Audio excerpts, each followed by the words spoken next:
I have long railed about the multitude of failures of military qualification courses because every published research study I've ever read matches the experience I personally observed in trying to help literally tens of thousands of military personnel on qual ranges.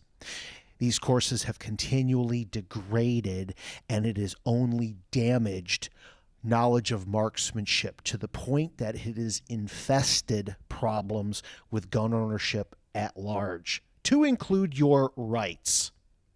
One recent example was the former Marine slash knucklehead who informed me that the ability to shoot a 20 round group at 500 yards with iron sights from position landing inside a 6-inch area was just another day at the office.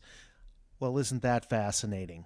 For reference, the target on the left is the Marine Corps B mod, which is the typical target used during entry-level rifle at 500.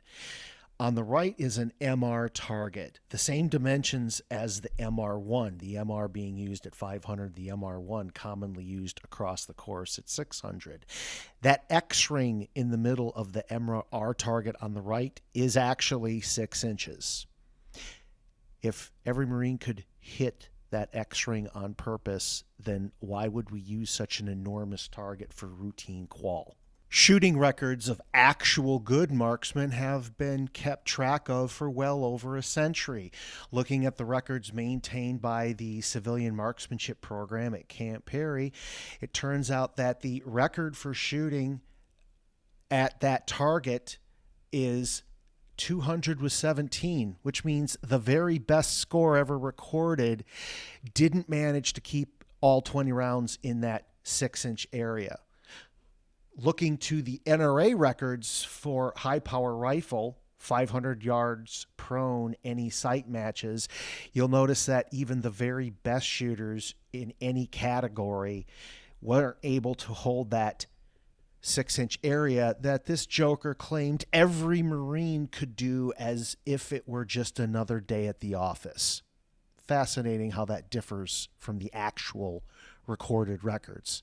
So what's the big deal about some random knucklehead making a bigger deal about their military qualification experience and its alleged value? Well, the joker in this picture is one Colonel Craig Tucker. He's also a former Marine. The difference was that he got brought in to provide expert testimony in a case. U.S. District Court for the Central District of California case Rupp v. Bonta challenged California's assault weapon ban.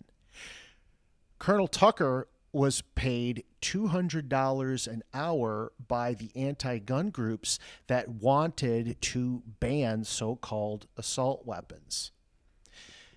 What part of Tucker's testimony included things like the semi-auto function is somehow makes the AR-15 more dangerous than the M4, and that the rifling in the AR-15 and M4 causes bullets to tumble, which somehow makes them more dangerous. Also, 5.56 NATO and 223 Remington are inherently more dangerous than the larger cartridges on the right for some reason. Now, anyone able to Google Colonel Craig Tucker's name would be able to find out the reasons why the Marine Corps ultimately relieved him of command. So it's easy to understand why he has no scruples and is willing to take money to voice someone else's opinion. The real tragedy is, why was he allowed to give expert testimony in the first place? Because he was a Marine and he qualified expert.